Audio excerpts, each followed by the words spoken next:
Welcome back, guys, it's Kay. Today we're going to be talking about spiders, and not just any kind of spider. We're going to be talking about tarantulas. This tarantula over here is called a curly hair tarantula. This is one of the many kinds of tarantulas that exist in the world. I'm going to be giving you a few facts, so if you're curious about having a spider or a tarantula specifically as a pet, this video could help you make a more informed decision on which tarantula makes a good fit for you. This is the first tarantula I've had, and yes, I have multiple tarantulas. This one is about a little over 2 years in age, and she's a female. Females actually have a longer lifespan than males. Females tend to live about 8 to 10 years in length, and males tend to live about half that amount of time, so around 4 years. Curly hair tarantulas compared to other kinds of tarantulas, for example, a Goody sapphire tarantula, which I also have. This one is a lot slower.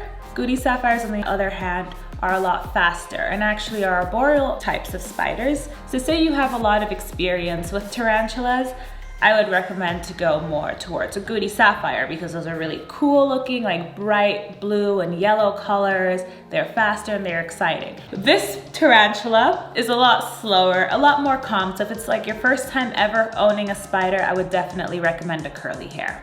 So some of you might be wondering, there's always a stereotype that tarantulas are venomous. And yes, every single tarantula is venomous. But there's a scale. Curly hairs probably fall at the very bottom. Their venom is not as strong compared to other tarantulas. It feels something like getting bitten by a bee. I'm not really scared of getting bitten because it takes a lot of energy out of them to actually bite. But if you are reading facts about this spider online, you will notice that a lot of the time people say, try to prevent getting bitten because it can be very dangerous and you might be allergic to it. So like most South American tarantulas, this breed also has urticating hairs. These hairs are actually used as protection against predators. She would take her 2 back legs and rub her abdomen and flick the hairs back at me. Now, what this would do to me is this would cause either an allergic reaction, sensitivity, or it would make my skin very itchy. Kind of like the itching powders that used to exist back in the day. These powders actually were made using the hairs from these types of spiders. These tarantulas have an exoskeleton, which basically means their skeleton's on the outside and all their soft, important organs are on the inside. So it's kind of like having a very severe car accident. If they fall over, the impact is very intense and can be very damaging to them. So after learning all these fun facts, I'm sure I've definitely convinced you to go get a curly hair tarantula. But wait, you need to know what they live in. For one of these tarantulas, it is recommended to have about a 5 to 10 gallon tank. The width of the tank should be at least 3 times their length. So if you're thinking she's about 5 inches, maybe like a foot. The height of the tank isn't too important, so you don't need to get one that's extremely tall, but of course a reasonable height. The material that you should be putting in your tarantula's enclosure should be something along the lines of coconut fiber and bark. You can also include some sort of log or a branch or something that she can kind of burrow under if she just doesn't want to be seen. So the ideal temperature for these kinds of creatures is anywhere between 75 to 85 degrees Fahrenheit. And if the temperature of your home is any cooler, make sure to include a heating pad or a heating lamp.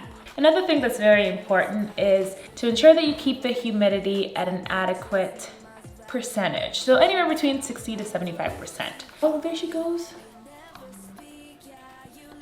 So it's very, very important to ensure that the humidity is perfect because when they're molt, which is basically they're shedding their exoskeleton, if it's too dry, they'll have a bad molt, which can actually be very harmful to them and lead to death. These kinds of tarantulas mostly obtain their hydration from their food source. Their main food source, I guess her main food source, would be insects. So things like crickets, roaches, and other large insects. Her diet usually comprises of about half a dozen crickets every single week. And if she doesn't eat these crickets, it's very important that I take the crickets out because I don't want the crickets then turning back to harm her. The best fact of them all is actually watching the process of them molting. When they molt, they actually lay on their back and come out of their exoskeleton. which is a super cool process to watch and might even be one of the best reasons to get a curly hair tarantula. But if you do notice this and you're wondering, why is my tarantula on its back? It might be just going through a molt. And this process could be either really fast or it can take several hours. And I've heard stories where people actually see their tarantula going through a molt on their back and get freaked out and think it's dead. So if you see it on its back, don't be alarmed, let it do its thing. So that's it for this video, some quick facts about my curly hair tarantula, and I will definitely be sharing more with you guys about her life, maybe some feeding videos, etc. in the future. If you like this video, make sure you do a thumbs up, turn on the bell so you can get notifications for future videos, and subscribe.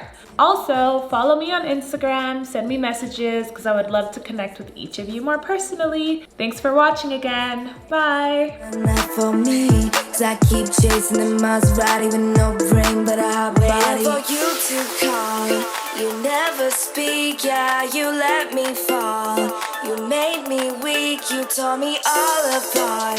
The taste so sweet, you say you like my heart, but hate the beat, ooh.